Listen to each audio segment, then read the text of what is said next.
Growing up, Madison and I were inseparable, despite our 7-year age gap. She was the brilliant one, the golden child who breezed through AP classes, while I barely graduated high school and went straight into construction work.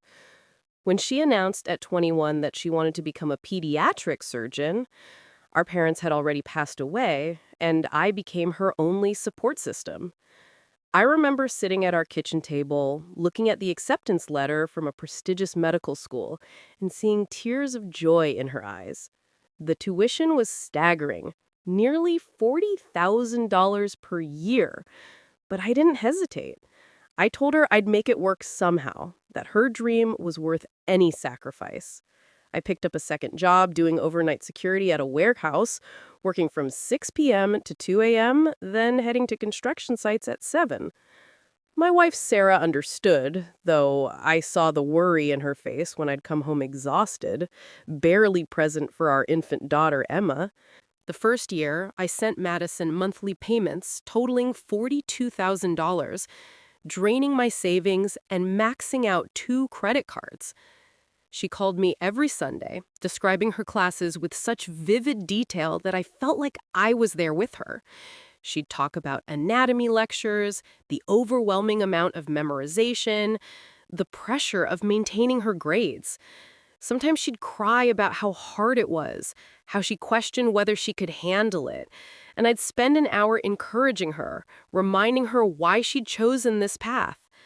Sarah would bring me coffee during those calls, squeezing my shoulder supportively. Madison sent photos of herself in scrubs at what she claimed was a teaching hospital, and I proudly showed them to my coworkers. My foreman noticed I'd lost weight and looked perpetually exhausted, but I brushed off his concerns. This was temporary, I told myself. Once Madison became a surgeon, she'd be set for life, and maybe she'd help us out someday. By the third year, I'd miss countless moments with Emma because of my work schedule. Sarah's parents offered to help financially, but I refused out of pride, insisting this was my responsibility as Madison's brother. I'd fallen asleep at construction sites twice, nearly causing accidents, and my supervisor warned me that one more incident would cost me my job. The debt had climbed to over $90,000 across multiple credit cards, and we'd refinance our house to keep up with Madison's tuition payments. Then came the phone call that changed everything. Madison was sobbing so hard I could barely understand her. She'd been diagnosed with a rare autoimmune condition, she said, something that caused unpredictable tremors in her hands. She couldn't continue surgical training with this condition. She was devastated, dropping out after investing so much time and my money. I felt my heart break for her, telling her that her health mattered more than any career. 6 months later, Madison called with renewed energy in her voice. She'd founded a nonprofit called Hope for Rare Miracles, dedicated to helping children with the same type of rare diseases that had derailed her own dreams. She said she couldn't be a surgeon, but she could still make a difference. And this gave her life purpose again. I was proud of her resilience, her ability to transform personal tragedy into something meaningful for others. She asked if I could help with startup costs, just $10,000 to get the charity registered and create a website. Despite our financial strain, I borrowed from my retirement account and sent the money. Madison's social media presence exploded as she shared stories of children the charity was supposedly helping. Local news stations interviewed her, praising her selflessness. She became a fixture at community events, always impeccably dressed, speaking eloquently about her mission.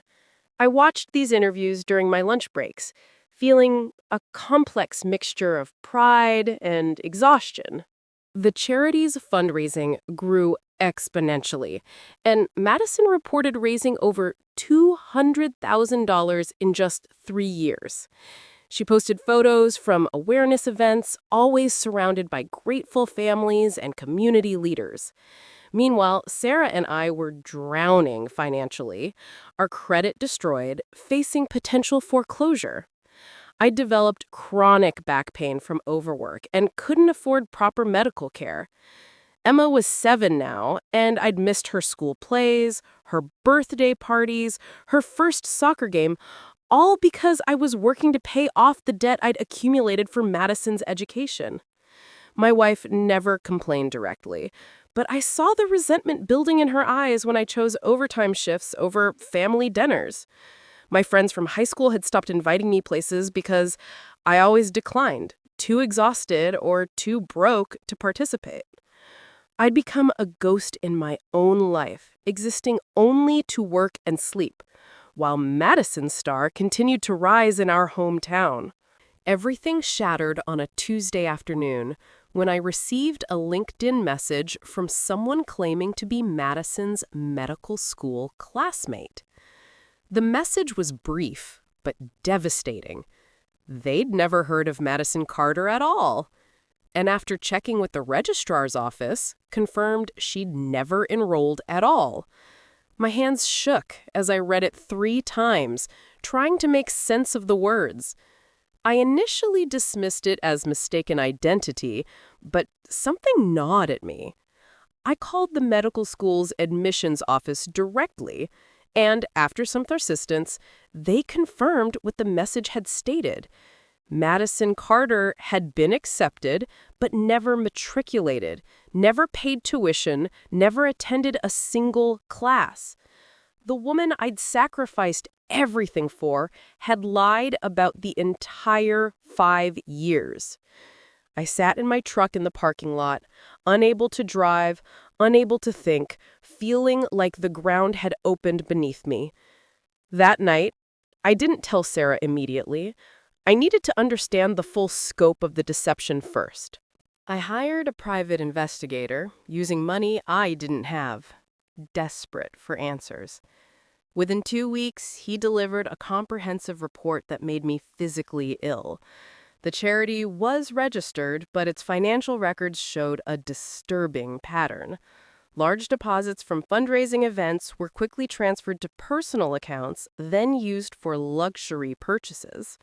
There was the $45,000 Mercedes-AMG GT purchased 8 months after the charity launched. An $80,000 down payment on a waterfront condo in the city's most expensive neighborhood.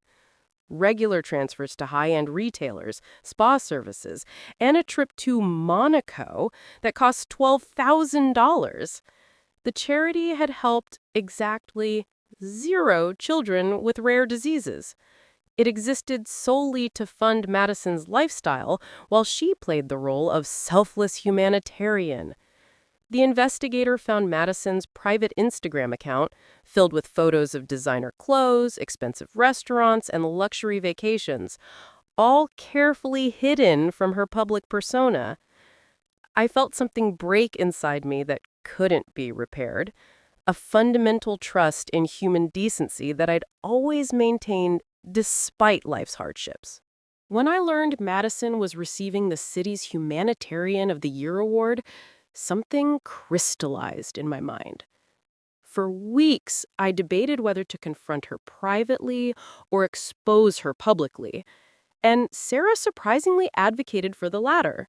She'd watched me destroy my health and our financial security for a lie, and she wanted justice. I spent 2 weeks preparing, gathering bank statements, receipts, and screenshots, organizing everything into an irrefutable presentation. I contacted the investigator to verify every document's authenticity, wanting no room for Madison to claim forgery or misunderstanding. The night before the ceremony, I barely slept, rehearsing what I'd say, imagining Madison's face when she realized her carefully constructed facade was crumbling. Part of me hoped she'd confessed beforehand, that she'd somehow sense what was coming and spare us both the public spectacle. But her social media showed her excitedly preparing for the awards ceremony, posting about her gratitude for the community's support, thanking everyone who'd believed in her mission. The ballroom was more crowded than I'd expected, filled with city officials, business leaders, and families who donated to Madison's charity, believing they were helping sick children. I sat in the back row, laptop ready, watching Madison work the room with practiced charm. She wore an emerald green suit that probably cost more than my monthly mortgage payment, her hair styled perfectly, her smile radiant with false humility. When they called her to the stage and Jessica Hartwell began praising her sacrifices, I felt my jaw clench so hard my teeth ached. I waited until the perfect moment, right as Madison accepted the plaque before walking to the stage. The look of recognition and fear that flashed across her face gave me no satisfaction, only a deep, exhausting sadness. When I connected my laptop and the first bank statement appeared on the screen, the room's energy shifted palpably. Madison's desperate attempts to explain, to minimize, to redirect blame fell flat against the stark evidence of her deception. Watching her collapse on stage, sobbing, the plaque at her feet, I felt no triumph, only the weight of 5 years of wasted sacrifice and misplaced trust. The aftermath was swift and brutal. The charity was investigated and dissolved. Madison faced fraud charges, and several news outlets that had celebrated her now covered her downfall. She called me 17 times that first week, leaving voicemails that ranged from tearful apologies to angry accusations that I'd destroyed her life out of jealousy. I never answered. Sarah and I began the slow process of financial recovery, finally accepting help from her parents to avoid foreclosure. Emma, now old enough to understand some of what had happened, asked why Aunt Madison didn't visit anymore. I told her that sometimes people we love make choices that hurt us, and we have to protect ourselves even when it's painful. The community members who donated to Madison's fake charity reached out to thank me for exposing the truth, though their gratitude felt hollow given what it had cost me to discover it. A year later, I'm still working 2 jobs, still paying off debt, still missing time with my family, but now it's to repair the damage Madison caused rather than enable her lies. She moved to another state, and I heard through mutual acquaintances that she's working retail, living in a modest apartment, her reputation destroyed beyond repair. Sometimes I wonder if I should feel guilty about exposing her so publicly, if there was a gentler way to seek justice. But then I remembered the 7 years of Emma's childhood I'll never get back, the strain on my marriage, the health problems I developed from overwork, and I know I made the right choice. Madison had countless opportunities to tell the truth, to stop the deception before it consumed both our lives. She chose instead to build an empire of lies on the foundation of my trust and sacrifice. The plaque they gave her that night, the one that clattered to the stage floor, probably ended up in a dumpster somewhere.